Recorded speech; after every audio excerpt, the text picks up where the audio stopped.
these guys are just riding around on the motorbike. No respect whatsoever.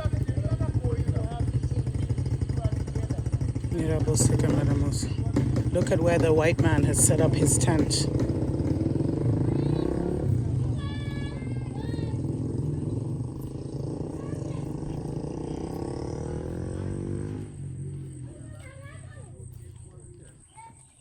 That is the tree of life. And that is where the white man has set up.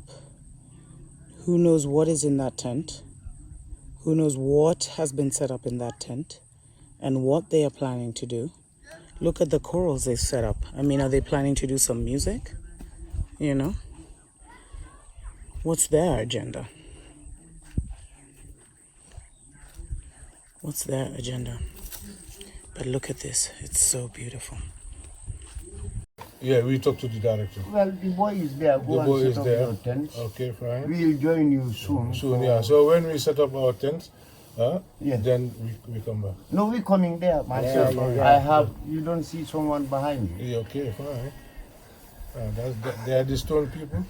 You are all the same. You Yeah. behind information. She is working with you too, Okay. and she is Mombi, Dr. Mombi. Okay. Nice to meet you. So you know, maybe you hear his. Okay. That'd be great to talk. I introduce you. He also came here last year for information about these two stuff. My understanding is that the stone circles used to be surrounded by trees, but they've all been cut down. So the challenge is, how do I get the Gambian population talking amongst themselves in order to fix this problem that they've got? So I wanted to try and do something symbolic, and that was get an indigenous tree species replanted around the Wasu site to basically raise awareness, get some attention in the national press, if you like. Not so much not for myself really, but the issue is that it's now the fourth year in a row where rainy season has been significantly reduced and is much shorter than it should be. It's directly correlated to the tree cutting. And nobody's really addressing anything to do with it. So, as I said, trying to do something symbolic to raise awareness, to get people talking about the issue, so that they can maybe take things into their own hands, because at the current rate, in a decade's time, then the Gambia is going to be a very different country. It's going to be completely drought-ridden, if you like.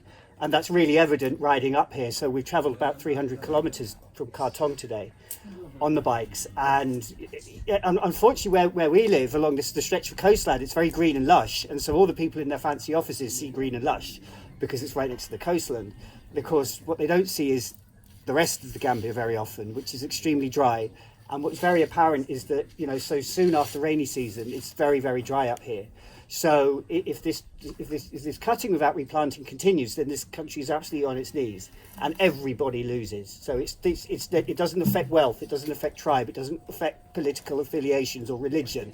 Everybody equally is essentially going to suffer terribly. So the only thing I, as a single human being, can do is just try and do something symbolic to raise awareness, because almost everybody knows the stone circles. It's hugely popular. AfriCell use it for their marketing at the moment. For instance, you go into a government department, they'll have a calendar on the wall, it's got stone circles on, it's on the banknote. Lots of children come and visit here, so it's very in people's minds. And I think what's encouraging, to be on the positive side, is that there's still hope. We can still change this direction, if you like. So that's what we're trying to do, really. But stone circles, I mean, I originally got involved with the stone circles is because I did a little YouTube series on it, actually, just like literally with a tiny little white handheld camera. But what really got me fascinated originally was I read a book, and I say this in the video, and basically it was about there's a section of it, it's called Who Built the Moon, and there's a section in it about a Scottish engineer who, about 100 years ago, got very interested in stone circles in the United Kingdom.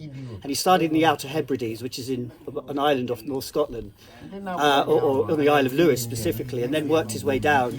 And he was an engineer, so he took measurements, this, that, and the other, and he realised that they all correlated. They all used the same mathematics, if you like. And then he went over to northern France, and he found that the stone circles there all use the same mathematics, and they're all aligned with the same celestial bodies. And it's like, how on earth is this possible? Because these were built at a time when there was not supposed to be this level of communication. But clearly there was advanced mathematics used, and there was advanced communication as well between, the whole place was communicating with one another. So it was really fascinating to me was to come to the Gambia, and I saw this on an Ordnance Survey map, and it said the Gambia is home to the largest collection of stone circles on planet Earth. And I'm like, really, how fascinating. And I wonder if they can possibly correlate with the ones in the United Kingdom and northern France and everywhere else in the world. Because then we're really talking about something which is, you know, it alters history, if you like, completely. Because what you then have is a global system of mathematics, of celestial understanding. And that wasn't supposed to happen. But I think the more that technology moves on and the more that we as a species move on and open our minds to not quite what the history books have to tell us, but actually the reality of what we're seeing, because it can't possibly match what we're being told, and you can't blame the historians for it, of course.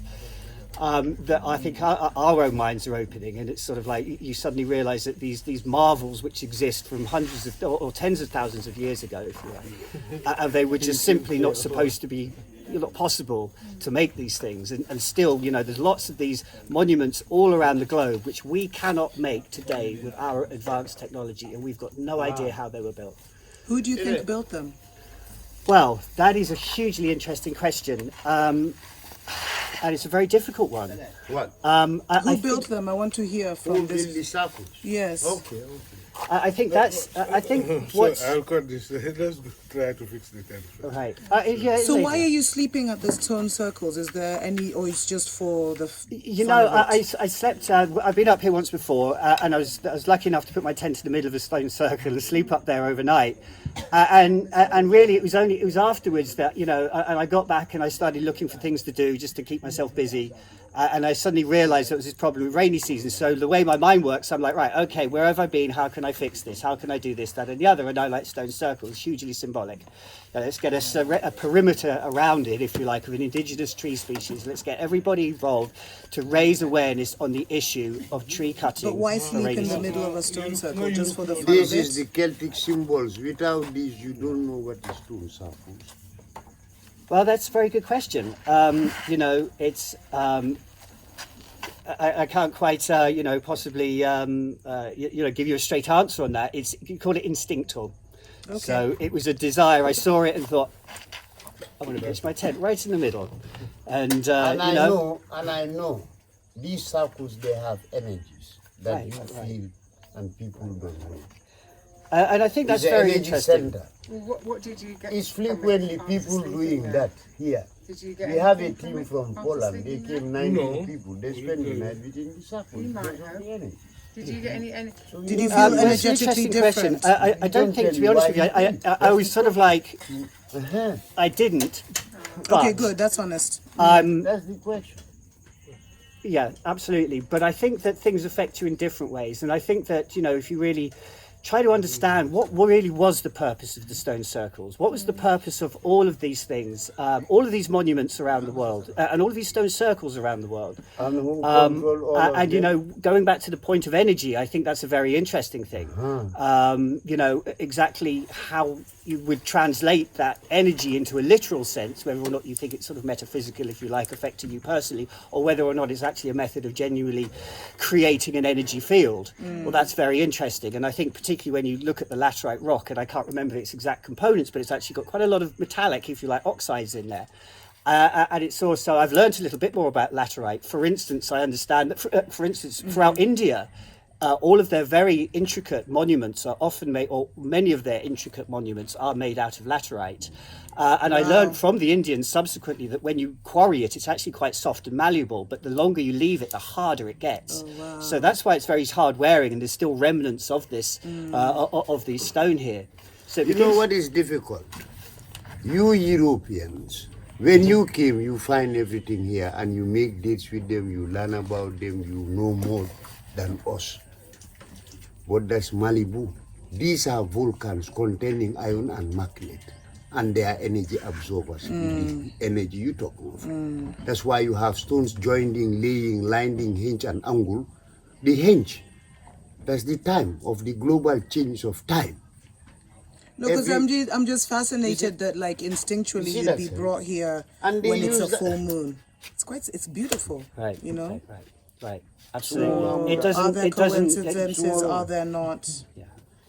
I mean, it's quite strange because I wanted to come up here last month, energy. but for That's one what I'm reason or talking another, about. you know, didn't one make thing it. I couldn't because it's And they engine have difficulties red with the and white. motorcycle, so it's They almost like declare this is the time for me to come. Yeah. And I've realised, but Identity being of in the man. Gambia It's and having, alive I've been here here. for 8 That's why months they now, identify and I've been it able as to slow big. things right down, you know, and you is realise that there is another level And of I want communication from here. altogether. Yes. And you kind of realise that you have our reality, but then you have, if you like, for want of a better description, symbols, real this reality. here, you don't And you need realise to that know the where earth, the nature, perhaps specifically the Gambia, I am unsure, is very keen to communicate, is always communicating with you.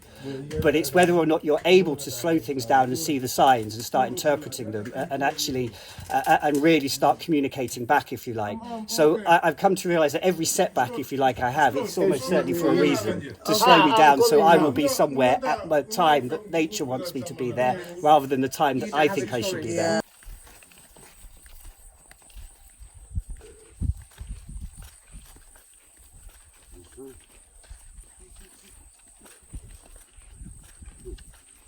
Okay. So what is this now? Yeah, like what's the significance of this tree? This was the last ceremony done in this compound. 1966 was done here. And this is the life tree. The tree of life. If you count the main branches, mostly 9. Okay.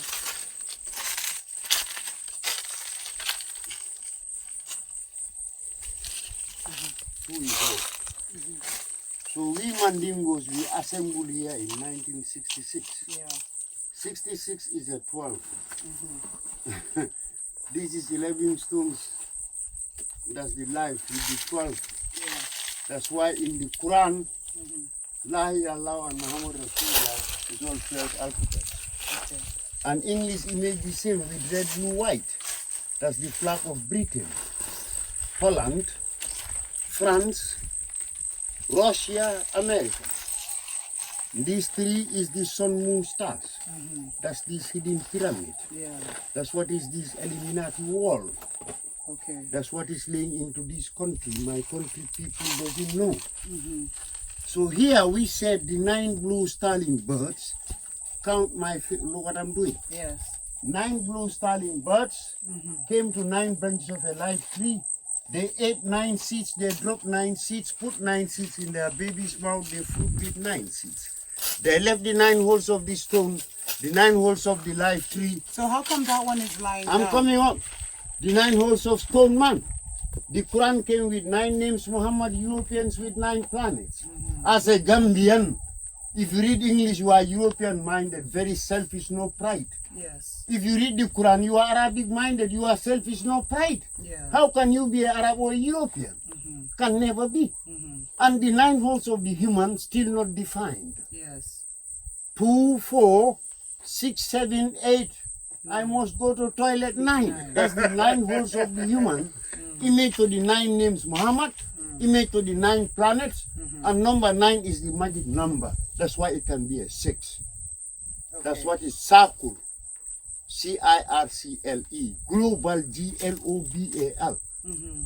Neither island, ISLAND, or school, SCHOOL, or mosque, church. They're all 6. 6 is the Star of David. Yeah. Right there. Up to 1966, Gambia used this. On 1 penny, they're called British West African coin. That's why my country, if you write the Gambia, it's a 9-word name. North Bank, North, come to South Bank. Let's talk of this space. East, North, EAST, NORTH, Southwest. But you know, let me tell you something. My audience is wondering why there's a tent right here. That's the first time in my life. Because you know, if you go to Stonehenge, you can't. I'm coming up. That's the he came here last year with a guy. Yeah. Or was he there? There. So today I see the live tree. And today is on the 10th. There are 10 standing stones.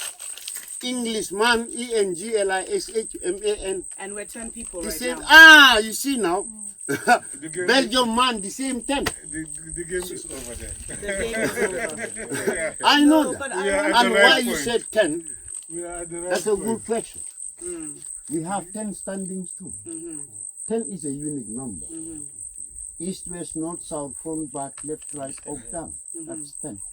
They're the unique. What country are you from, my brother? England, England. What country are you from? Belgium, neighbors. Oh. So, England is 7-word name, Belgium is 7-word name. but you That's know the what? kingdom, K-I-N-G-D-O. Let me tell you something, my brother. I'm Let me coming, tell you. please. Wait Okay. with the live tweet. Here, we have Z and N.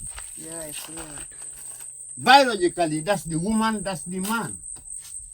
And that's this ex-Britain used to bring what is divide and rule with that. That's what he is here for. It should be enough. And you cannot take this millennium. You can. No way out. This is my life. That's why I'm on these banknotes.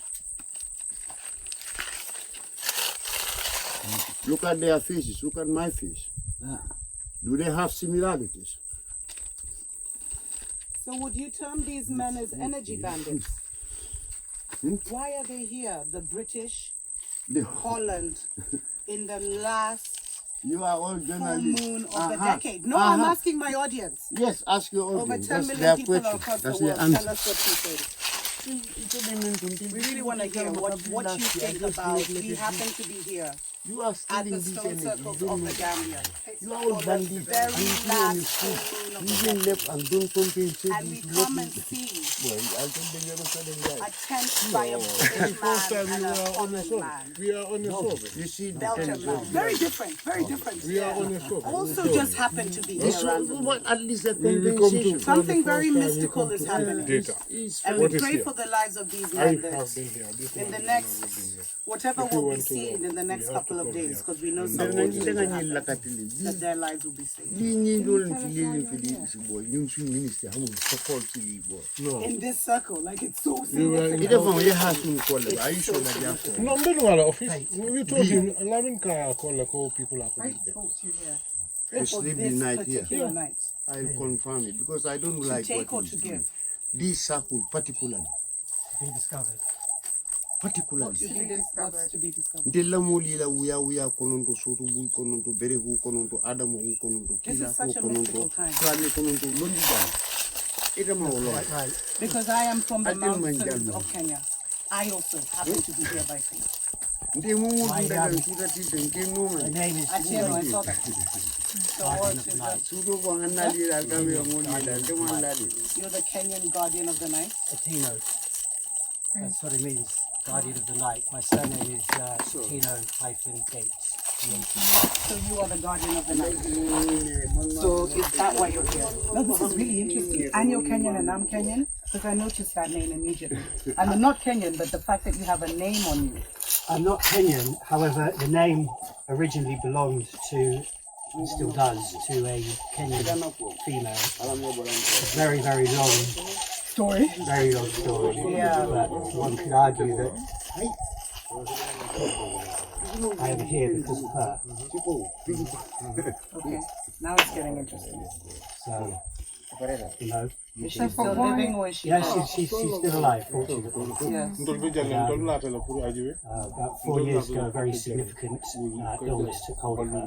And unfortunately, we were inseparable, but unfortunately, Is she like your soulmate? yes, yeah, she was. Who knows? Perhaps she's becoming so again in a distant way. But we were separated. We were separated, and basically, then my life took a very different course afterwards, and which is so phenomenal that it's impossible for me to recall, to be honest with you. And it is. Was that like your awakening? Because everyone is talking about the different awakenings that are happening. Well, I think it enabled me to begin to see things in a very different light, and it enabled me to change my life, to slow it down to such an extent that I was able to, for the first time, really observe the world around me in a very different, the people around me in a very different light. And then I started to be able to do some quite remarkable things. which I was like spiritually, like I think manifestation. that be able to see things which I found to be quite obvious, which most people would find hidden. So So your spiritual eyes were opened. right, absolutely, and basically it led to one thing after another. And as I said, unfortunately, I can't go into those details. However, ultimately, 8 months ago, I was able to relocate to the Gambia because I'd fallen in love with the country and decided to kind of escape, if you like, or retire, for want of a better word, and come here. And basically, just one thing happened after another, and I came here, then I set up a charitable foundation when I realised there were some problems this country was facing, and I felt that I could make a difference. I felt that as a single human being, if I could just change the trajectory of a small country by a few degrees, so it has a positive outcome rather than a negative outcome. But globally, it's not a physical phenomenon. Like we're in a major astrological war that is actually culminating in the next couple of days. Right. And a lot is happening here, Right. which is why custodians, she has been brought here as a custodian all the way from the Caribbean. Right. I have been brought here, I am a seer from the Agikoyo. I have been brought here all the way from the mountains of Kenya. You have come here from the United Kingdom for whatever purpose. He has come here from Holland. Belgium. I keep saying Holland, I don't know why. Belgium. But what do you hope will be reignited between you and Atieno by being here over the full moon? Well, I think it's not necessarily something. Is it very very personal? difficult. It's Are you very trying personal, to it's very transfer difficult. energy to her to heal her through this stone circle? Because this is going to be a very powerful energy field tonight and tomorrow night. Right. Will you be So are here you for those? transferring that? Are you harnessing that? Because this is a very specific, you've picked the tree of life. I came here, I suppose you could argue, the simplest way of putting it, I came here to make possibly myself, people who are buried here, and also to, I suppose you could say, ask for guidance as well, because I've created this mission for myself, and as I said, I can see the future of this country the way it is going, and it's a disaster. And so, Wait. Okay, well, let's not talk about that because disasters and stuff. What I'm saying is, do you think you're here as a representative of the atrocious crimes that have been committed by the UK to kind of somehow try and bring peace as like a connecting factor for the race and the people that you represent? Because that would be the bigger piece that I would see than you being brought here as an individual if you say fate has brought you. I think you could say that. I think that if I am here, which I have come to believe I am, to change the course of a country for the better, to prevent it from making a big mistake, by helping steer it in the right direction, then I would say then that is quite possibly yes. So my mission is to help this country and to ensure that it has a positive outcome in the next 10 years. But it's What if also- helping this country meant destroying your nation? Because your nation is the one that has created a kind of matrix through the Union Jack and stuff like that. So you're helping. What you're doing is almost like a band-aid solution. You know what I mean? Well, I think that that's interesting, and my view on this is quite interesting. I have given it some thought, and that is, if you start with the sort of the issue which I'm trying to highlight, which is deforestation. Over a century ago, the British were highlighting and wrote a lengthy report on the problems of deforestation. Now, you could argue that even a century ago, with their mighty ships and their intelligence which they had then, I often think of the parable of the priest that takes refuge up a tree during a flood, and he prays to God for assistance, and the rescue boat comes along and says, hop on, and he says, no, I'm praying to God, he'll save me, and off they go. And then a family come on their family boat, and they say, go on, hop on. He says, no, I'm praying to God, it's okay, he'll save me. And eventually a little boy in a canoe comes along and says, go on, hop on. And he says, no, God will save me. Naturally he perishes. And he says, he then meets God and says, well, what on earth were you doing? And he said, what were you doing? I gave you 3 chances. And my view is that a century ago, the British were writing about the problems that this country was facing, and you could argue that that was the full scale vessel, if you like. The way I've come to view a lot of the NGOs which operate around here is that they're the sort of family members, if you like. They're sort of, you know, they're from they're coming along and offering assistance, but the problem is that things are getting worse, not better, so it's not working. So to be honest with you, I feel like the little boy in the canoe, and I'm the last chance. And it's like, better listen up, guys, because you know, you can pray as much as you like, but it's not going to bring the rain back. Yeah. You know, so this is why I'm here. And no, what you're saying is really powerful, by the way. It's really, really powerful. I'm really feeling it. And that analogy is really, really powerful. Yeah. So, you know, and regarding the British, you know, I think that, you know, I came here as a representative, not necessarily or meaningly of the British as such, but I feel, you know, I've learned a lot since having been here, and I've learned a lot about the alternative ways, and I think that the Gambians' memory of what happened a couple of 100 years ago is actually very enlightening for me, and in some respects it takes a little bit of the sting out of some of what the British did when you hear their perspective, because you hear things which are very surprising and which, if they were said in Europe, for instance, would be very politically incorrect. Yeah. But this comes directly from the Gambians. You're like, whoa, I can't believe you just said that. Yeah. So I think it was very much a collaboration, if you like. Like we also sold out our own people. Kind of thing. And so, you know, I think that I would hope that I'm endorsed by all sides. I think I would like to think anyway. So I'm not here to look at the past, if you like. We are where we are, and we need to look to the future to resolve it. And I think that doing post-mortems of history is not necessarily going to help the immediate future. So, what's your YouTube channel so people can subscribe? It's AG Media Foundation. There's just 4 tiny little videos on there. Okay. But I am planning on making more, you know, as my foundation develops, because, you know, as I said, I've got to get the message through to people and try and start a national debate, because it really is up to the Gambians to organise themselves. But as I said, I think I like to think of myself, I hope that I can create the little spark that makes the fire to get them all talking about this most important of subject matters, so they can change their course and have a positive outcome in the future.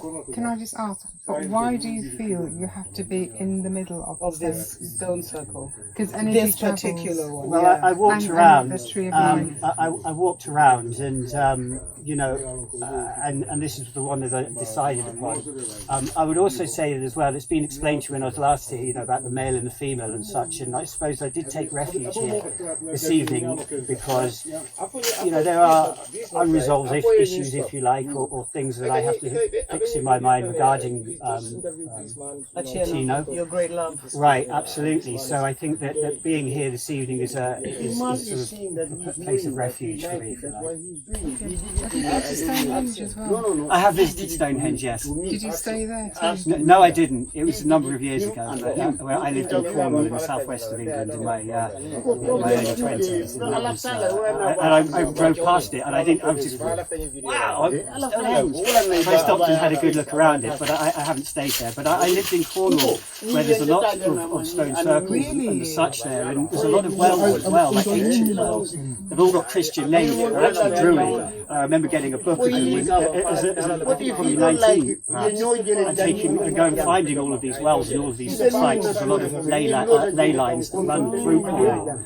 So I didn't go to university, I went to St. Ives in Cornwall, and again, it's an incredibly special place, and I seem to end up in them. Yes. Quite, And there's no coincidences, so that's interesting. Yeah, but thank you.